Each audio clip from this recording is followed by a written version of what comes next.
नमस्कार दोस्तों, स्वागत है आपका हिंदी नॉलेज शो में। तो दोस्तों, आखिरकार कनाडा को झुकना पड़ा है। कनाडा ने घुटने टेक दिए हैं भारत और भारतीयों के सामने। दरअसल आप सभी लोग जानते हैं कि पिछले 2-3 महीनों से भारत और कनाडा के बीच में तल्खियां बहुत ज्यादा बढ़ गई थी। इसका सबसे बड़ा कारण तो ये बताया जा रहा था कि पिछले कई महीनों से लगातार जो हिंदू साइट्स हैं कनाडा के अंदर, हमारे जो मंदिर हैं या फिर हिंदुओं से संबंधित कोई जगह है, उन्हें बहुत ही ज्यादा नुकसान पहुंचाया जा रहा था। इतना ही नहीं, ये भी खबर थी कि बहुत सारे हिंदुओं पर भी अटैक हुआ है।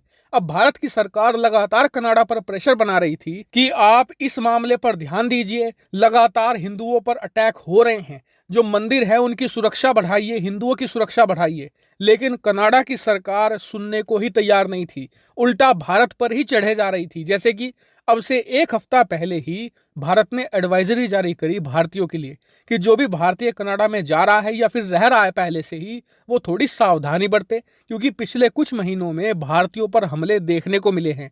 ऐसे में आप थोड़ी सावधानी बरतिएगा। अब आप लोग कमेंट करके मुझे खुद बता दीजिए कि भारत की इस एडवाइजरी में कोई गलती थी? कुछ भी नहीं। ये तो एक सिंपल सा प्रोसेस होता है जो हर देश फॉलो करता है। जहां पर किसी देश के नागरिकों पर अटैक हो रहा होता है, उस देश के लिए एडवाइजरी जारी की ही जाती है। ये हर देश की सरकार का अपने नागरिकों के प्रति कर्तव्य है, चाहे वो अमेरिका हो, चाहे दक्षिण अफ्रीका हो, चाहे भारत हो, चाहे चीन हो। सभी देश इस तरह की एडवाइजरी जारी करते हैं।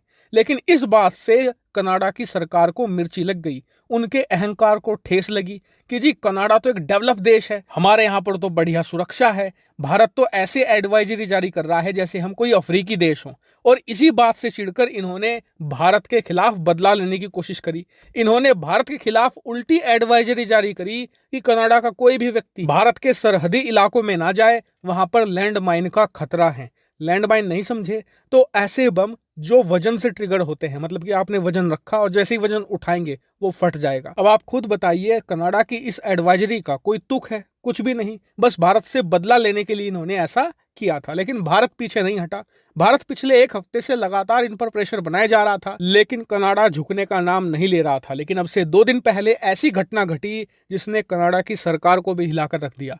दरअसल कनाडा के ब्रैम्पटन में एक बहुत ही बड़ा पार्क है जिसका नाम है श्री भगवत गीता पार्क। हुआ यह कि वहां के कुछ जो गलत लोग थे, उन्होंने श्री भगवत गीता पार्क को नुकसान पहुंचाने की कोशिश करी, तोड़फोड़ करी, वहां के जो होल्डिंग वगैरह थे उन्हें उखाड़ने की कोशिश करी। अब इस घटना से वहां के जो भारतीय लोग थे, खास करके जो हिंदू कम्युनिटी थी, वो बहुत ही ज्यादा गुस्से में आ गई। और इधर से भारत के विदेश मंत्रालय ने अपना पूरा जोर लगा दिया और इसी का परिणाम यह निकला कि आखिरकार कनाडा की सरकार को झुकना पड़ा है। दरअसल आप स्क्रीन पर देखिए, कनाडा की सरकार ने अपनी संसद में सर्वसम्मति से एक बिल पास करवाया है जिसके तहत जो नवंबर का महीना होगा, इसे हिंदू हेरिटेज मंथ के रूप में घोषित किया गया है। इतना ही नहीं, स्पेशल छुट्टी भी इसके लिए पूरे कनाडा में होगी। लेकिन इसे बहुत बड़ी बात क्यों माना जा रहा है? वो इसलिए क्योंकि जो ये पूरा प्रस्ताव था ना कि नवंबर का महीना हिंदू हेरिटेज मंथ के रूप में घोषित किया जाए, इसका प्रस्ताव बहुत ही लंबे समय से कनाडा की संसद में अटका हुआ था।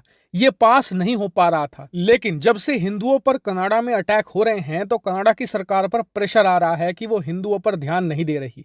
इसीलिए इस प्रस्ताव को अचानक बाहर निकालकर पास कराया गया है, ताकि ये संदेश दिया जा सके कि वो हिंदुओं की सुन रही है। लेकिन अभी भी भारत जो प्रेशर का पैडल है उसे दबाए हुए है, उसे रिलीज करने को तैयार नहीं है, क्योंकि भारत ये चाहता है कि हिंदुओं की सुरक्षा के प्रति कॉन्क्रीट एक्शन लिया जाए। क्योंकि जब हिंदुओं के मंदिर बचेंगे और खुद हिंदू बचेंगे, तभी तो वो हिंदू मंथ मना पाएंगे ना। वही बात करें भारत और कनाडा के संबंधों की, तो एक बात आप गांठ बांध लीजिए कि जब तक जस्टिन ट्रूडो कनाडा के प्रधानमंत्री हैं और उनकी पार्टी लिबरल पार्टी सत्ता में मौजूद है, भारत और कनाडा के संबंध बेहतर नहीं होने वाले। क्योंकि आप इतिहास उठाकर देख लीजिए कि जब जब कनाडा में कंजर्वेटिव पार्टी की सत्ता आई है, तब तब भारत और कनाडा के संबंध नई नई ऊंचाइयों को छुए हैं।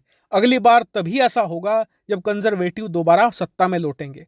हालांकि आपका इस पर क्या मानना है, कमेंट करके जरूर बताएगा। फिलहाल इस वीडियो में इतना ही। Thank you very much for watching video.